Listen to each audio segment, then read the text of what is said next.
ये है भारत की राज्य व्यवस्था, सिविल सेवा एवं राज्य सेवा परीक्षा हेतु एन लक्ष्मीकांत 7वां संस्करण हिंदी में।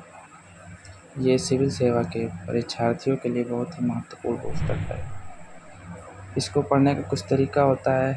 फर्स्ट तो हमको इसको पहले पूरा पढ़ना पड़ेगा। एक बार पढ़ने के बाद जब पूरी बुक को हम एक बार पढ़ लेंगे तो हमें इस बुक के बारे में पता चलेगा कि इस बुक में क्या दिया गया है और किस तरह के प्रश्न आते हैं। आप इसमें देखेंगे ये पीछे की तरफ इसमें प्रश्न पत्र भी दिए गए हैं। कई वर्षों के प्रश्न पत्र हैं इसमें, मेंस के भी प्रश्न पत्र हैं, प्री के भी प्रश्न पत्र हैं, जो हमको मदद करेंगे कि किस तरह से क्वेश्चन आते हैं, किस तरह से यूपीएससी हमसे मांग करती है, यूपीएससी हमसे क्या पढ़ाना चाहती है और वो हमसे क्या पूछता है।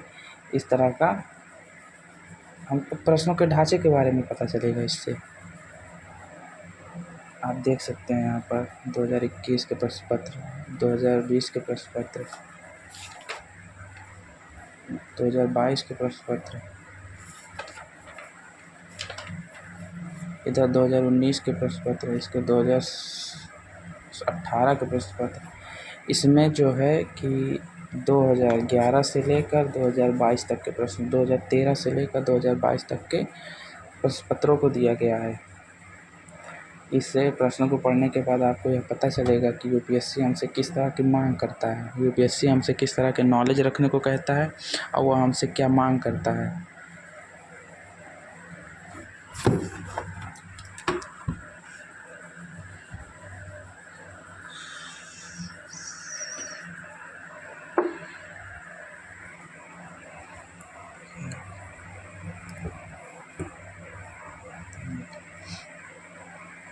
इसको आप फ्लिपकार्ट से भी ऑर्डर कर सकते हैं, कहीं से भी मंगा सकते हैं।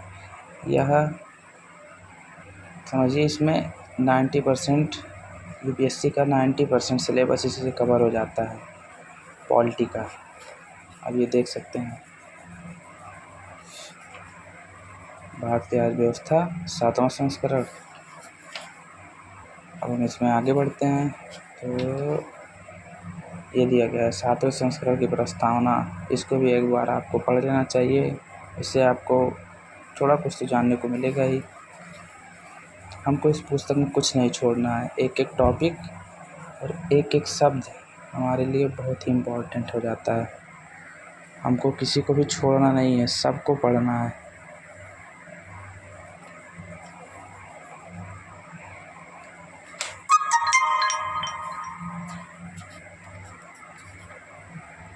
ये आप देख सकते हैं इसमें दिया गया है संघ लोक सेवा आयोग में परीक्षा, भारतीय राज्य व्यवस्था पर प्रश्नों का वर्षवार विभाजन, समान अध्ययन, प्रारंभिक परीक्षा। ये प्री में पूछे जाने वाले क्वेश्चन है। आप देखिए कितने कितने क्वेश्चन पूछे जाते हैं। 2010 में 10 क्वेश्चन, 2011 में 12, 2012 में 20 क्वेश्चन और 2013 में 18 क्वेश्चन, 2014 में 13 क्वेश्चन, 2015 में 15 क्वेश्चन, 2016 में 6 क्वेश्चन, 2017 में 22 क्वेश्चन, 2018 में 15 क्वेश्चन, 2019 में 15 क्वेश्चन, 2020 में 18, 21 में 18, 22 में 11 और 23 में 16 क्वेश्चन पूछे गए हैं। इससे हमको अंदाज़ा लग जाता है कि कितने क्वेश्चन पूछे जाते हैं और पॉलिटी हमारा कितना नंबर कवर करता है। फिर हम आगे बढ़ते हैं और देखते हैं यहाँ पर मुख्य परीक्षा। ये मेंस के प्रोस्पेक्टिव से देखते हैं कितने क्वेश्चन पूछे जाते हैं। यहाँ पर देखिए आप 2010 में 66 नंबर, 2011 में 111 नंबर, 12 में 47, 13 में 100 नंबर, 14 में 88, 15 में 100, 16 में 12, 17 में 110, 18 में 125, 19 में 125, 20 में 125, 21 में 125, 22 में 125। इसी तरीके से अब मेंस में बहुत ज़्यादा इम्पोर्टेंट हो चुका है पॉलिटी का। ये आप देख सकते हैं, ये पाठ्यक्रम है, ये यूपीएससी का सिलेबस है। इसको हमको पढ़ना पड़ेगा और ध्यान से पढ़ना पड़ेगा। हमको एक चीज़ों के बारे में पता होना चाहिए कि सिलेबस में क्या पूछा गया है और हमको सिलेबस के अकॉर्डिंग ही पढ़ना है। हमको कोई एक्स्ट्रा कुछ नहीं पढ़ना है।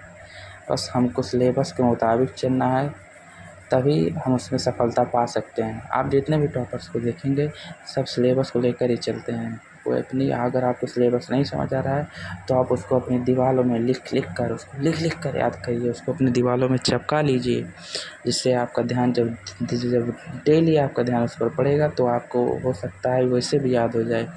बहुत सारे टॉपर्स ने भी ऐसे किया था। ये देखिए आप सिलेबस में क्या क्या पूछा है।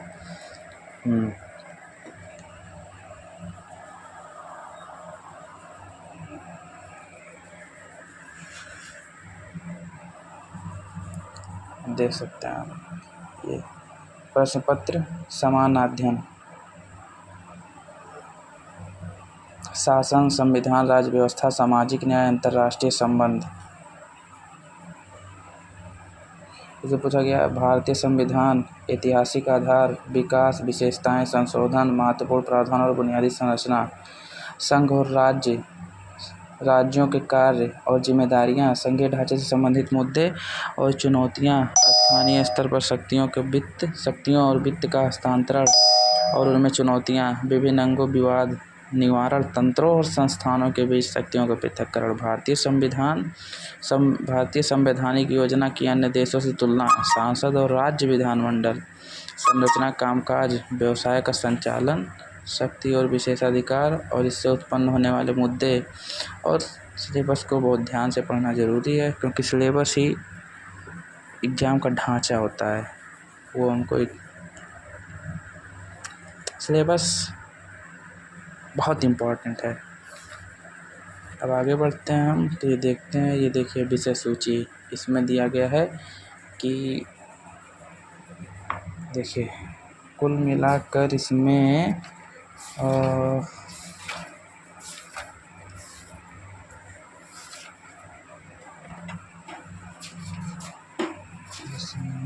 है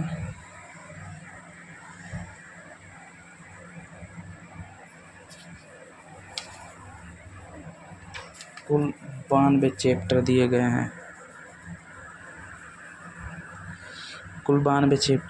हैं। इसको आप अपने हिसाब से स्ट्रेटजी बनाइए कि आप कितने दिन में ख़त्म कर सकते हैं इसको पहले आपको एक बार सब पूरा पढ़ लेना है, सिर्फ पढ़ लेना है। आपको समझ आए ना समझ आए कोई बात नहीं, केवल पहली बार में आपको सिर्फ रीडिंग करनी है। उसमें से आपको कुछ तो समझ आएगा, 100% में से 20% समझ आएगा ना, तो आपको इस बुक के बारे में जानकारी प्राप्त होगी इससे। फिर आप जब दूसरी बार पढ़ेंगे तो आपको लगेगा कि हाँ मैंने पढ़ा था वो मेरे किसी काम का है। इसीलिए पहली बार में रीडिंग करना ज़रूरी होता है। अब आप देख सकते हैं इसमें जो है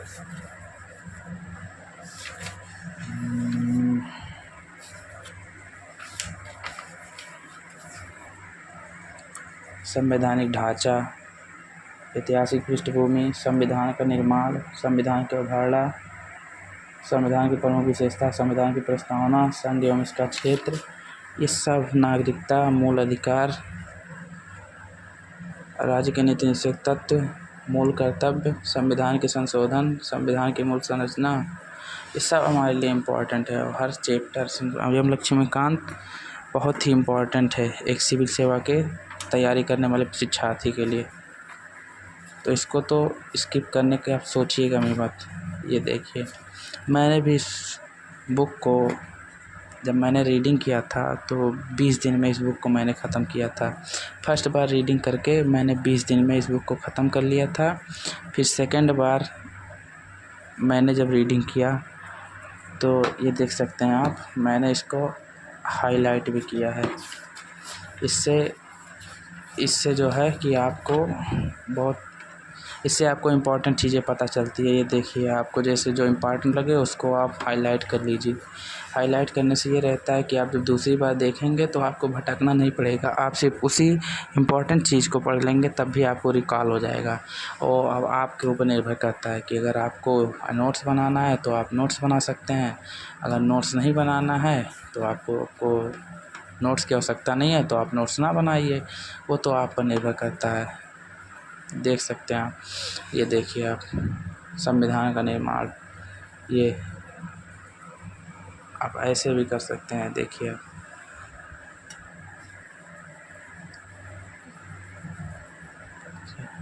किस तरीके से संविधान सभा की कार्यप्रणाली, देखिए आप इससे पता चल जाता है कि ये इतना इतना इम्पोर्टेंट है और इसको हमको कैसे भी करके हमको भूलना नहीं है। ये देखिए आप, ये देखिए यहाँ देख सकते हैं आप अवधारणाएँ, ये देखिए ये सब हमारे लिए बहुत इम्पोर्टेंट है। और संविधान की विशेषताएँ, सबसे क्वेश्चंस आते हैं हर समय। अगर आपको लगता है कि नोट्स आपके लिए इम्पोर्टेंट नहीं है तो आप नोट्स ना बनाइए, लेकिन अगर आपको लगता है कि नोट्स बनाने हैं तो आप नोट्स बनाइए। बहुत लोगों को ये देखिए, ये नोट्स देखिए आप, ये मैंने बुक लिखे थे कि क्या क्या बुक इम्पोर्टेंट हैं, और ये देखिए